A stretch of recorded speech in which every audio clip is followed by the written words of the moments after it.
మత్తయి సువార్త యేసు ప్రభువు వారు స్వయంగా చెప్పిన మాట ఇది. 6వ అధ్యాయము 24వ వచనాన్ని చదవండి దయచేసి. ఎవడును ఇద్దరు యాజకులను దాసుడుగా నుండనేరడు. వినండి, యేసుక్రీస్తు ప్రభువు వారు చెప్తున్న మాట ఏంటంటే, తన యొక్క శిష్యులతో పాటు ఆయన బోధిస్తున్న బోధలు కొండ మీద ప్రసంగం చేస్తున్నటువంటి సమయంలో చెప్తున్న మాట ఏంటంటే, నా ప్రియ దేవుని బిడ్డలారా, మీ జీవితంలో భక్తి చేసేటప్పుడు, ఆత్మీయ జీవితంలో ముందుకు సాగిపోయేటప్పుడు ఇద్దరు గురువులకి మీరు భక్తులుగా ఉండకండి. ఎందుకో తెలుసా? ఏమవుతుందంటే ఆ ఇద్దరికి ఎవరికో ఒకరికి ఉండండి. లేనట్లయితే మీరు ఏమవుతుందంటే ఇద్దరు యజమానులకి, ఇద్దరు వైద్యులకి, లేక ఇద్దరు యజమానులకి ఒకడే దాసుడు అటు ఇటు ఊగినట్లయితే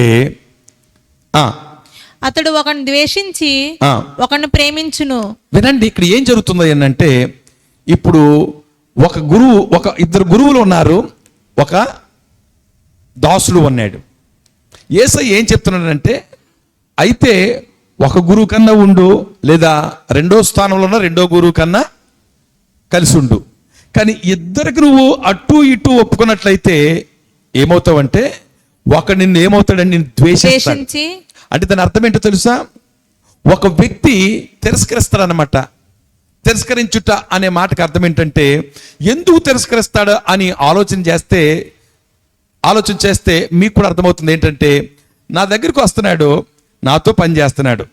అదే వ్యక్తి ఇంకో వ్యక్తి దగ్గరికి వెళ్తున్నాడు, నాకు ఇష్టం కాని వ్యక్తి ఆ వ్యక్తితో కూడా పని చేస్తున్నాడు. ఇప్పుడు నాకు ఎలా ఉంటుందో చెప్పండి? నాకు శత్రువుగా ఉన్నవానితో పనిచేయడం మొదలు పెట్టాడు.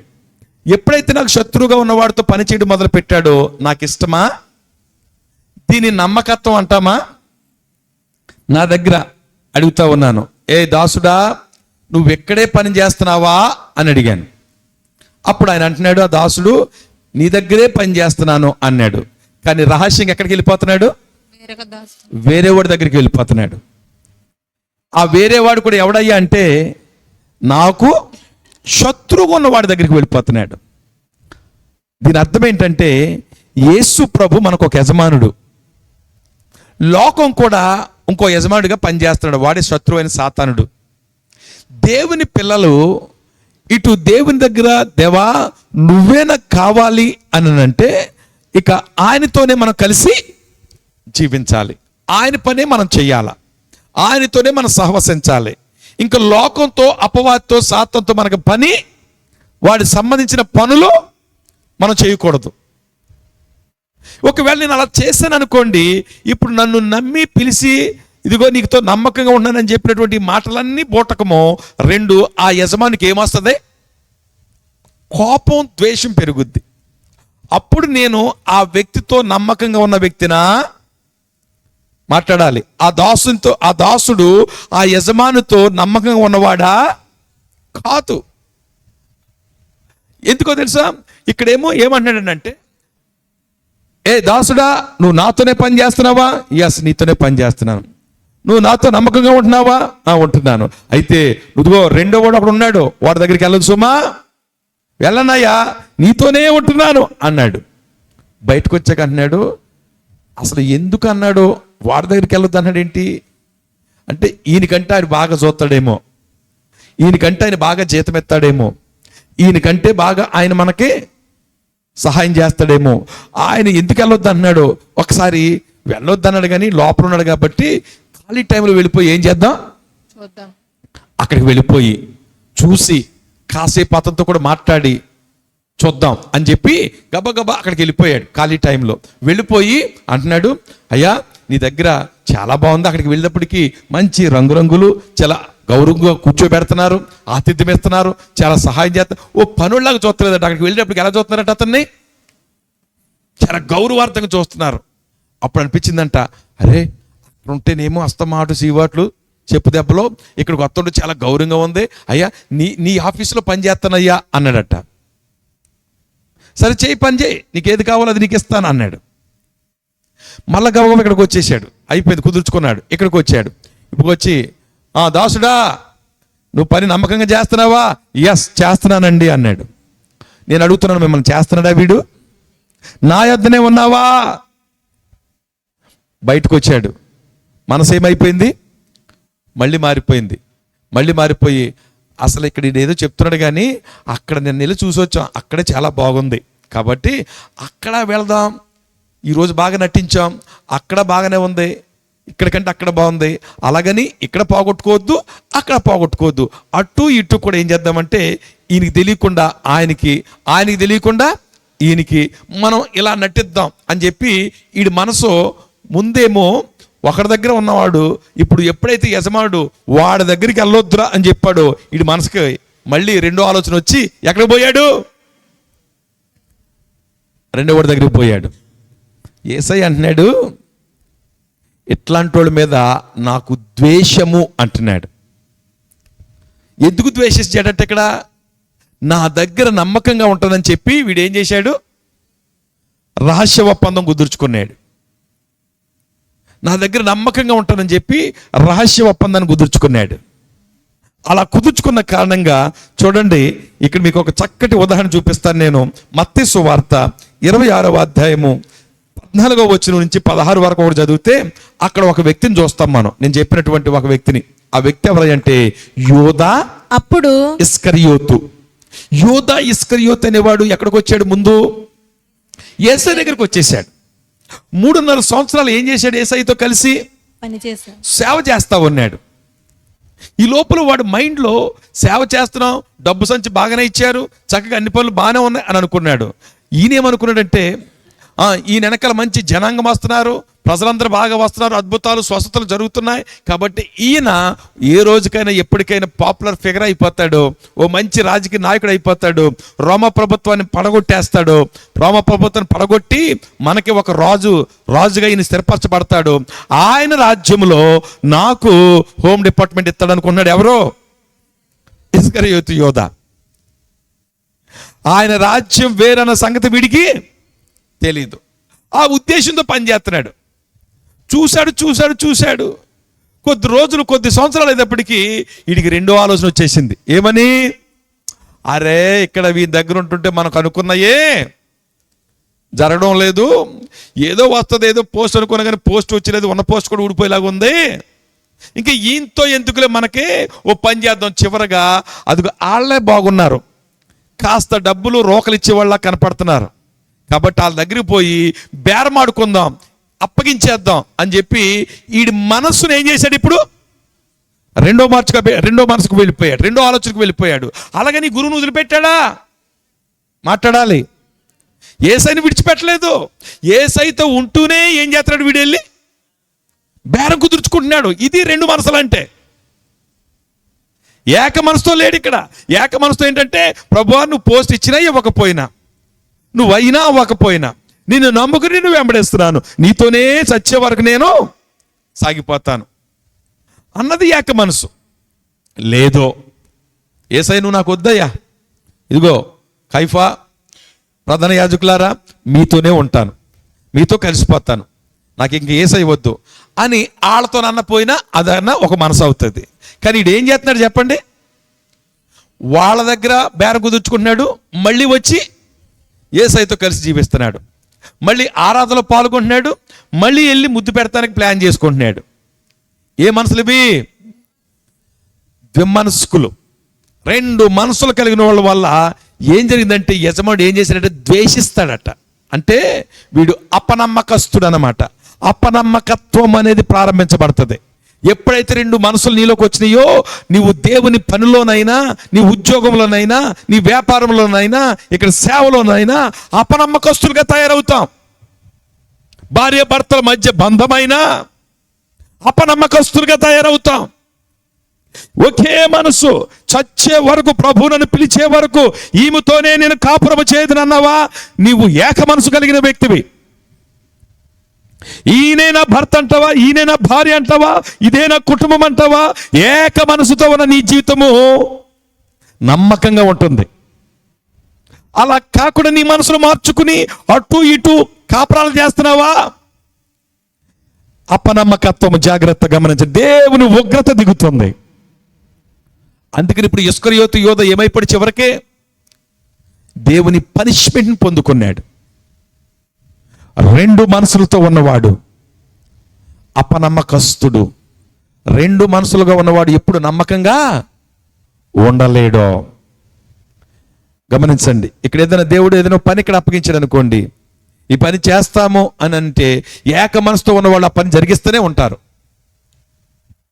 కానీ ఈ పని జరక్కోకుండా నువ్వు వెళ్తున్నావు అంటే కారణం ఏంటి తెలుసా? రెండో మనసు ఏదో వచ్చింది నీకు ఎక్కడో. ఆ రెండో మనసు వచ్చిన కారణాన్న ఇక్కడ నువ్వు నమ్మకంగా ఉండలేవు. బైబిల్ చెప్తుంది అది. అందుకని యేసయ్య అన్నాడు, ఇద్దరు యజమానులకు నువ్వేమైకూడదట, దాసుడుగా ఉండొద్దమ్మా. అయ్యా, ఇద్దరు యజమానులు ఎవరెక్కడ? ఒక ఆయనేమో యేసయ్య, రెండోవాడు సాతానుడు, లేక సాతానుకు సంబంధించిన ఈ లోకం. అయితే అటన్న ఉండు లేక ఇటన్న ఉండు. అందుకని రెండు తలంపులు కానీ రెండు మనసులు కానీ నీలోకి వచ్చినట్లయితే నువ్వు అపనమ్మకమైన వ్యక్తిగా మారిపోతావు. నమ్మకత్వంను కోల్పోతావు. జాగ్రత్త. అపనమ్మకత్వము చోటు చేసుకుంటుంది. ముందేమో అపవిత్రత చోటు చేసుకుంది, ఇప్పుడేమో అపనమ్మకత్వం. అపనమ్మకము కానీ నీ పట్ల వచ్చిందంటే ఆ వ్యక్తిని ఎవడన్నా నమ్ముతాడా? ఇంక అనుమానం పెరుగుద్ది, బయటకు తోయాలనిపిస్తుంది, ఇక మనతో వద్దనుకుంటాం. అపనమ్మకం లేని వ్యక్తితో ఎప్పుడు మనం కూడా స్నేహాలు చేయం కదా. అపనమ్మకత్వం రావడానికి గల కారణం ఏంటంటే రెండు తలంపులో, రెండు మనసులో. జాగ్రత్త. మూడు విషయాలు చెప్పండి, మూడు అపాయాలు. మొదటిది ఏంటి చెప్పండి? అస్థిరులు అయిపోతారు, స్థిరం ఉండదు వాళ్ళ జీవితంలో. రెండవది అపవిత్రులు అయిపోతారు. మూడవది అపనమ్మకస్తులు అయిపోతారు. నాలుగవది చెప్పి నేను ముగిస్తాను. నాలుగవది ఏంటంటే నులువెచ్చని జీవితంగా మారిపోతారట. చూడండి, ప్రకటన గ్రంథము 3వ అధ్యాయము 15-16 వచనాలు చదవండి. ప్రకటన గ్రంథము 3వ అధ్యాయము 15-16 వచనాలు. నీ క్రియలను నేను ఎరుగుదును, నీవు చల్లగానైనను వెచ్చగానైనను లేవు. నీవు చల్లగానైనను వెచ్చగానైనను ఉండిన మేలు. వినండి, యేసయ్య స్పష్టంగా ఈ చివరి పుస్తకంలో రాస్తున్న మాట ఏంటంటే, ప్రకటన గ్రంథంలో సంఘములో ఉన్నటువంటి విశ్వాసం గురించి రాస్తున్నటువంటి మాట ఇది. దేవుని నమ్మినటువంటి బిడ్డల కొరకు రాస్తున్నటువంటి మాట ఇది. ఏమనంటే, ఇటు నువ్వు చల్లగా లేవు, ఇటు వెచ్చగా లేవు. అంటే దాని అర్థం ఏంటంటే, చల్లగా ఉండటమేమో లోకంలో అనుకుందాం పోనీ. రెండవది వెచ్చగా అంటేనేమో దేవుడు అనుకుందాం పోనీ. అక్కడ అర్థం వేరు, కానీ నేను మీకు అర్థం అవడానికి చెప్తున్నాను. చల్లగా ఉండటమేమో లోకం అనుకుందాం, లోకంలో కలిసిపోయి లోకం పనులే చేసి లోకంలోనే జీవించడం. రెండవది వెచ్చగా ఉండడం అంటే దేవునిలో జీవించడం, వాక్యంలో జీవించడం, ప్రార్థనలో ఉండడం, దేవుని కొరకు బ్రతకడం. ఇప్పుడు ప్రభు చెప్తున్న మాట ఏంటంటే, అటు చల్లగా ఉన్న లోకం వైపుకు లేవు నీవు, ఇటు అగ్ని జ్వాలలతో కాల్చబడుతున్న పరిశుద్ధాత్మ దేవుని వైపుకు లేవు. అటు లేవు, అటు లేవు, ఇటు లేవు. ఇటు అటు కానకుండా ఎక్కడున్నావట? నులివెచ్చని లూక్వామ్, మధ్యస్థంగా ఉన్నామంటే. మధ్యస్థము అంటే పడవలో కాలు, గట్టు మీద కాలు వేసి ప్రయాణం ప్రారంభించామనుకోండి, ఏమవుతుంది? పడవ మీద కాలు, గట్టు మీద కాలు వేసి ఇప్పుడు పడవ ప్రయాణం మొదలు పెట్టామనుకో, ఎలా ఉంటుంది? ఎట్లాంటి ఘోరమైనటువంటి ప్రమాదం జరుగుతుందో చూడండి. మధ్యస్థంగా పడిపోతాం. ఇటు గట్టు మీద ఉండవు, అటు పడవ మీద కూడా ఉండవు, మధ్యలో పడతాను ఆ వాగులో. అందుకని రెండు మనసులు కలిగిన వాళ్ళు అట్ట, వాళ్ళ వల్ల వచ్చే ప్రమాదం ఏంటయ్యా అంటే, అట్లాంటి మనస్తత్వం కలిగిన వారికి వచ్చే నాలుగవ ప్రమాదము, నాలుగవ డేంజర్ ఏంటయ్యా అంటే, వీళ్ళు నులివెచ్చగా మారిపోతారట. కనుక జాగ్రత్తగా వినండి, నులివెచ్చగా మారిపోతారట. వాళ్ళు ఎవరయ్యా అంటే బైబిల్ మనం చూస్తాం. చూడండి, అపోస్తుల కార్యములు 5వ అధ్యాయంలో బెస్ట్ ఎగ్జాంపుల్ మనకు ఉంటుంది.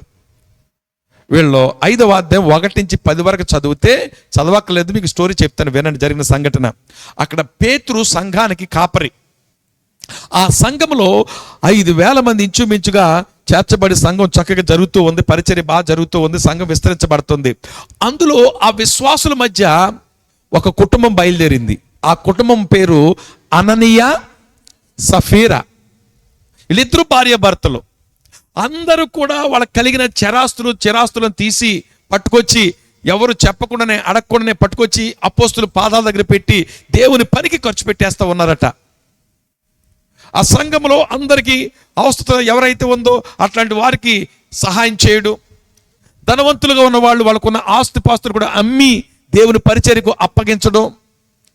ఇలా సాగిపోతూ వెచ్చగా సాగిపోతుంటుంటే వీళ్ళు కూడా అనుకున్నారంట, మేము కూడా మాకు కలిగిన పొలాన్ని అమ్మేద్దాం, మేము కూడా వీళ్ళకిలాగా ఏం చేసేద్దాం, ఇచ్చేద్దాం కదా. మనం కూడా రేపు పొద్దున క్రిస్మస్ వస్తుంది, అబ్బో వాళ్ళు ఎత్తున్నారా, మనం కూడా ఇచ్చేద్దాం. మంచిదే, అలాగ కదిలించబడతాం. కానీ అది ఉద్రేకంగా ఉండొద్దు, నులివెచ్చగా ఉండనివ్వకండి. ఇచ్చేద్దాం అనుకున్నారు, దేవునికి చేసేద్దాం. వాళ్ళు చేస్తున్నారు. వాని కలిగినటువంటి సామర్థ్యతను బట్టి అమ్మి చిరాస్తులను పట్టుకొచ్చి అపోస్తుల పాదాల దగ్గర పెట్టి పరిచర్యకు ఎంతో వాళ్ళ గణనీయంగా ముందుకు వెళ్ళిపోతున్నారు. అలాంటి విశ్వాసుల మేము వెళ్ళిపోవాలనుకుని చెప్పి ఈ భార్య భర్తలు ఇద్దరు కూడా ఒక నిర్ణయం తీసుకున్నారట. ఆ నిర్ణయం ఏంటంటే, మాకున్న స్థలాన్నో పొలాన్నో అమ్మి ఆ వచ్చిన వెలంతా కూడా సొమ్మంతా కూడా పట్టుకొచ్చి ఎక్కడ ఇవ్వాలనుకున్నారు? అపోస్తుల పాదములందు, దేవుని యొక్క పరిచర్యలో అపోస్తుల యొక్క పాదాలు దైవజనుల దగ్గర పెట్టాలనుకున్నారట. ఇక్కడ పేతురు గారు అడిగాడా సొమ్ము? ఆ పొలాన్నో స్థలాన్ని నువ్వు అమ్మి పట్టురా అని అడిగాడా? ఎవరికి కలిగిందా మనసులో? వాళ్ళకే, భార్య భర్తలకే. మంచిదా చెడ్డదది? దేవునికి ఇవ్వాలనుకున్నారు. పైగా త్యాగంగా అందరిని చూసి కదిలించబడి ప్రేరేపించబడి చక్కగా వెచ్చగా చాలా ఘనంగా ముందుకు వచ్చి దేవునికి ఇవ్వాలనుకుని అనుకున్నట్టుగానే ఇద్దరు ఏకమైపోయి మొత్తం మీద ఒకరికి అమ్మేశారు. అమ్మిన తర్వాత అంత మూట అట్టుకొచ్చేటప్పటికి ఎదురుగా పెట్టారు. ఆ మూట చూసేటప్పటికి మనసు మారిపోయిందండి. రాకముందేమో ఇచ్చేద్దాం, మూట ఎదురుగా కనపడేసరికి రెండవ ఆలోచన. ఆ రెండవ ఆలోచన ఏంటో తెలుసా? రేపు ఒకవేళ నా కాలు ఇరిగిపోతే హాస్పిటల్కి ఎవరు తీసుకెళ్తాడు? రేపు ఒకవేళ నేను ముసలోడు అయిపోతే నన్ను ఎవడు చూస్తాడు? ఉన్నదంతా కూడా ఏం చేసాం, ఇప్పుడు అమ్మేశాం. రెండో ఆలోచన. ముందేమో దేవునికి ఇచ్చేయాలా, దేవునికి చేసేయాలా. నేను మన చర్చిలో మీకు నేర్పించే బాధ ఏంటంటే, ఇచ్చే విషయంలో పక్కను చూసి ఇవ్వకండి ఎవరు కూడా. దయచేసి నీకు దేవుడు ప్రేరేపిస్తే ఇవ్వండి, అంతే. దేవుడు ప్రేరేపిస్తే ఏదైనా చేయండి దయచేసి. మళ్ళీ దాయకండి, అది శాపంగా మారుతుంది. దేవునికి ఇవ్వాలన్నా చేయాలనుకున్నా చేసేయండి, అంతే. కానీ బలత్కారంగా పక్కోడు చూసి పోటీగా కానుకివ్వడం, లేకపోతే పక్కోడు చూసి ఏదో చేయాలని పుల్లును చూసి నక్కవాతలు వేసుకోవడం, ఇలాంటి పనులు చేయబాకండి. ఈ అననీయ సప్పెర్లు అదే చేశారు. పోనీ అదైనా దానికి నిలబడ్డారా? అలా నిలబడరు. ఎందుకో తెలుసు, దేవుడు ప్రేరేపించకపోతే పక్కోళ్ళని చూసి మీరు కానుకిచ్చారనుకోండి, కొద్ది రోజులు పోయాకో లేకపోతే కొద్ది సంవత్సరాలు పోయాకో వచ్చి ఏమంటారు తెలుసా? ఏదైనా నాకు మీకు ఏదైనా చిన్న స్పర్ధ వచ్చిందనుకోండి, వెంటనే బయటికి వెళ్ళి ప్రచారం చేస్తారు. ఇదిగో మేము ఎల్ఎల్ఎం చర్చిలో అది చేసేవాళ్ళం, ఇచ్చేసేవాళ్ళం, అలా చేసేవాళ్ళం, ఇలా చేసేవాళ్ళం. ఒక ఆయన వచ్చి అలాగే చేశాడు, కొంతకాలం చేసి అన్నాడు, క్రిస్మస్ అయిపోయింది, చిన్న సమస్య వచ్చింది, పాపంలో పడ్డాడు, గద్దిచ్చి బుద్ధి చెప్పానని నేను క్రిస్మస్ 35 కేజీలు మాంసం ఇచ్చిన డబ్బులు ఇచ్చేయండి అన్నాడు. అర్థమవుతుందా మీకు? ఇదిగో ఈ మందిరం ప్రతిష్ఠ చేసినప్పుడు ఓ రింగ్ ఇచ్చేయండి అన్నాడు. ఇలా ఉంటుంది అనమాట. ఎవడేమన్నాడు నిన్ను? నేను అడిగానా? ద్విమనస్కుల యొక్క జీవితాలు ఇలా ఉంటాయన్నమాట. దేవుడు ప్రేరేపిస్తేనే చేయండి, దేవుడు ప్రేరేపిస్తే చేయండి. అననీయ సప్పెర్లు చూడండి, ఏక మనసుతో ఒక మంచి మనసుతో వచ్చారు, ఇచ్చేద్దామని. మూట ఎదురుగా కనపడేటప్పటికి ఏమైపోయింది? వీళ్ళ మనసు మారిపోయి ద్విమనస్కత్వం వచ్చేసింది, రెండో మనసు వచ్చేసింది. కొంతమందికి ఉంటుంది, లేనప్పుడేమో ఇచ్చేద్దాం అనుకుంటారు. ఈవెన్ అప్పులు తీర్చేవాళ్ళు కూడా ఇలాగే చేస్తారు. డబ్బులు లేనప్పుడు వెళ్ళి అడిగవనుకో వాళ్ళని, ఇదిగో అమ్మా ఎంతకాలం ఇస్తావు, ఎంతకాలం ఇవ్వకుండా తిరుగుతావు, ఏమయ్యా ఏంటని అడిగారు అనుకోండి, ఇది ఇచ్చేస్తామని అంటారు. నిజంగానే డబ్బులు వచ్చినాయి అనుకోండి, ఆ డబ్బులు చూసేటప్పటికి వీళ్ళకి వెర్రి పుట్టేస్తుంది, మనసు మారిపోద్ది. ఇక ఎవరికి తెలవకుండా వెళ్ళిపోయి ఏదోటి చేస్తూ ఉంటాం. ఈ డబ్బు చూసేటప్పటికి మనసు ఏమైపోతూ ఉంటుంది? మారిపోతూ ఉంటుంది. వీళ్ళకి కూడా అదే జరిగింది. అందుకని చెప్పాను మీకు, రెండు మనసులు ఉన్న వాళ్ళతో చాలా ప్రమాదకరం కదా, వాళ్ళ జీవితమే ప్రమాదకరం. ఈ అననీయ సప్పెరాలు వచ్చినప్పుడు చాలా చాలా ఘనంగా గట్టిగా దేవుని కొరకు చేయాలి ఈ పని అని అనుకున్నారు. సరే, వచ్చింది ఆ సొమ్ము. ఆ మూట చూడగానే ఆలోచన మారిపోయింది. ఇంత సొమ్ము పట్టుకెళ్ళి దైవజనుడి దగ్గర పెడతామా? ఇంత సొమ్ము పట్టుకెళ్ళి దేవునికి ఇచ్చేస్తామా? అమ్మో, రేపు పొద్దున మన పరిస్థితి ఏంటి? మన భవిష్యత్తు ఏంటి? మనం ఏం తింటాం, ఏముంటాం? అట్లాంటి పని చేద్దాం ఏంటి? ఆలోచన మారిపోయింది. ఓ పని చేద్దామా, ఇద్దరం ఏకమయ్యి కొంత దాచుకునిద్దామా? ముందేమనుకున్నారు వీళ్ళు? మొత్తం ఇచ్చేద్దాం అని అన్నారు.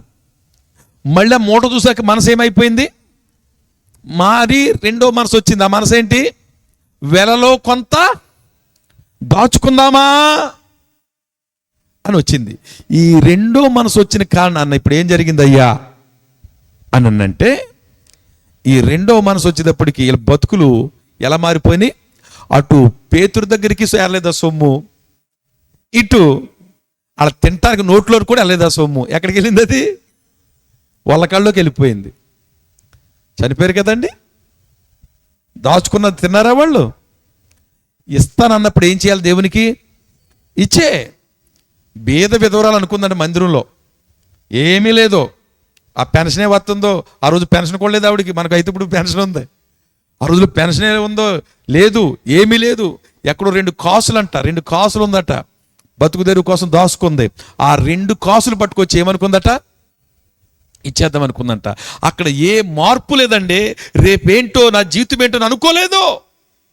ఒకే మనసుతో వచ్చింది. తనకు కలిగినటువంటి 2 కాసులు ఏం చేసిందట? ప్రభుకి ఇచ్చిందట. ఎప్పుడైతే ప్రభుకి ఇచ్చిందో ఆమె పేరు ఇప్పుడు ఎక్కడుంది? జీవ గ్రంథంలో లిఖించబడింది. దేవునికి స్తోత్రం కలుగును గాక. ఆళ్ళ పేరు లిఖించబడింది ఎక్కడా? పాతాళంలో. సొమ్మును ఆశించి దాచుకుని ఏదో చేద్దామని దేవుని దగ్గరే నులివెచ్చగా మారిపోయిన వీళ్ళ బ్రతుకులు చివరికి ఏమైందంటే, ఉమ్ము వేయబడినట్లుగా వాళ్ళ జీవితాలు అక్కడికక్కడే పేతురు యొక్క సముఖములో, దేవుని సన్నిధిలో అక్కడికక్కడే ఇంతకే అమ్మితిరా అని అడిగితే, అవును ప్రభు, ఇంతకే అమ్మితిమి. ఎప్పుడైతే ద్విమనస్కత్వం వచ్చిందో, లేనిపోయినటువంటి నులివెచ్చని జీవితాలు, అయ్యో ఇది అబద్ధం, ఇది మోసం, దైవజనుడి దగ్గర ఇలా మాట్లాడుతున్నాం, ఇది తప్పు అన్న ఇంగిత జ్ఞానం కూడా వీళ్ళకి రాదండి. ఎంత ప్రమాదకరమో చూడండి, మనసు మారిందంటే. అందుకని నా ప్రియ సహోదరి సహోదరులారా, నేను చేతులు జోడించి మీకు చెప్తున్నాను, ద్విమనస్కులుగా ఉండకండి. ద్విమనస్కులుగా ఉన్నట్లయితే ద్విమనస్కత్వం వల్ల వచ్చే 4వ ప్రమాదం ఏమిటయ్యా అంటే, నులువెచ్చని జీవితం. అటు వెచ్చగానూ ఉండలేరు, ఇటు లోకంలోనూ ఉండలేరు. అటు మధ్యస్థంగా ఉండి నటన చేసే జీవితాలుగా మారిపోతాయి. ఆ స్థితి దేవునికి విరుద్ధమైనది. అట్లాంటి స్థితి పొందుకున్నటువంటి అననీయ సఫీరాలు అక్కడికక్కడే వాళ్ళు మరణించబడ్డారు. ఈరోజు అందుకనే ఏలియా అంటున్నాడు, మూలపాఠంలోకి వద్దాం. మూలపాఠంలో ఏం చెప్పాడు? మనం చదువుకున్న మూలపాఠంలోను ఏలియా అంటున్నాడు కదా, ఎంతకాలము మీరు 2 తలంపుల మధ్య తడబడతారు. దయచేసి ఇక్కడ కూర్చున్నటువంటి నా ప్రియ తల్లి, సహోదరి, ఓ సహోదరుడా, నా తోటి దైవజనులారా, ఈ వాక్యాన్ని ఎవరైతే వింటున్నారో ఆయా ప్రాంతాల నుంచి 2 మనసులతో ఉండకండి.